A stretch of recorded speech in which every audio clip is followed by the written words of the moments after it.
Ayun guys, magandang hapon. Bali nagbago yung schedule ngayon.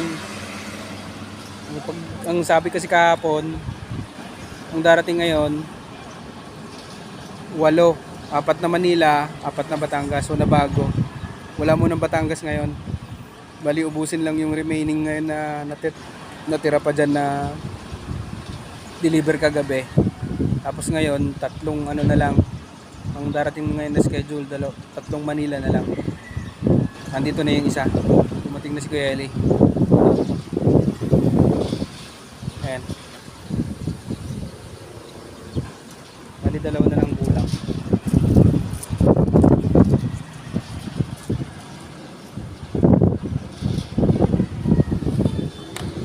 Bali nandito ako sa may harap sa parking. Nakatambay, dito malamig eh.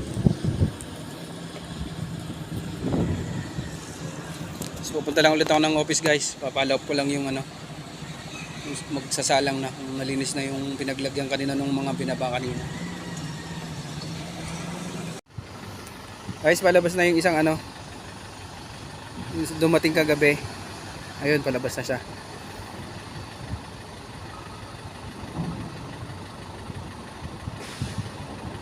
Guys, maganda nga po. Ito pa yung naiwan na truck kagabi. Bali 3 pa. Ayun yung nasa gilid na sa harap ng D20. Tapos yung isa, ayan, yung puti na yan. Yan. Tapos yung isang yun, pangatlo. Yun.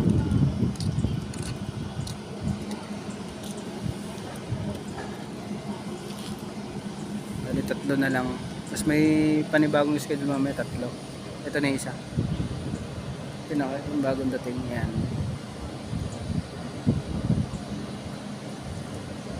Inform ko muna si Doc.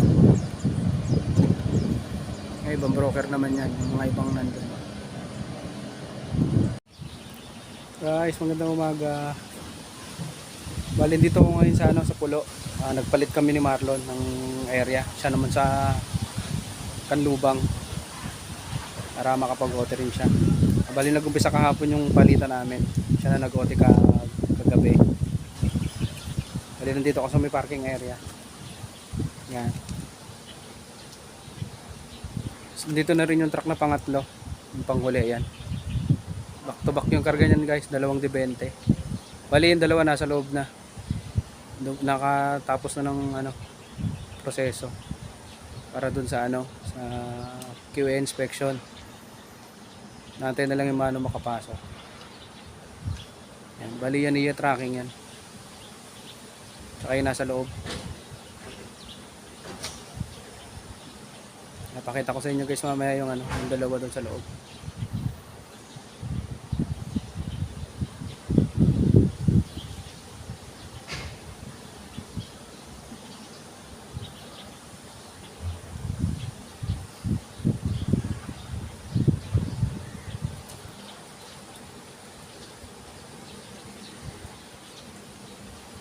Guys, magandang umaga. Ito yung 2 truck.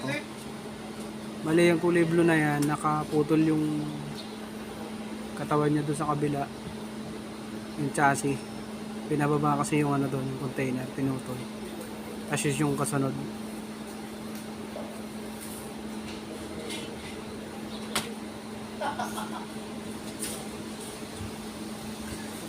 Tapos pinapasok na rin yung pangatlo guys, na inspection na rin ng QA. Ito na siya.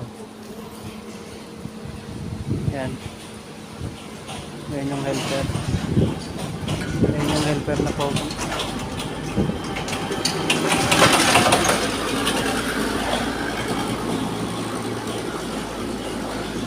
Tapos na may inspection niya kanina.